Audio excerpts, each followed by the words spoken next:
এক নজরে বিভিন্ন উপজাতি ও কৃষক বিদ্রোহ, সন্ন্যাসী ও ফকির বিদ্রোহ।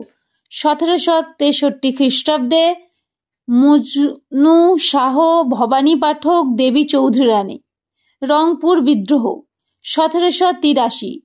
নুরুদ্দিন পাইক বিদ্রোহ 1817।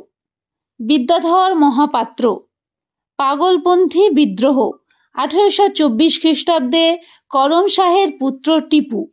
বারাসাত বিদ্রোহ 1831 খ্রিস্টাব্দে, তিতুমির গোলাম মাসুম। কোল বিদ্রোহ 1831 খ্রিস্টাব্দে, বুদ্ধ ভগত ও জয়া ভগত। সাঁওতাল বিদ্রোহ 1855, সিধু ও কানু। সন্দ্বীপ বিদ্রোহ 1769 খ্রিস্টাব্দে, আবু তোরাব। চুয়ার বিদ্রোহ 1766, জগন্নাথ ধল, মাধব সিংহ। মহাবিদ্রোহ 1857 খ্রিস্টাব্দে, মঙ্গল পাণ্ডে, লক্ষ্মীবাঈ, নানা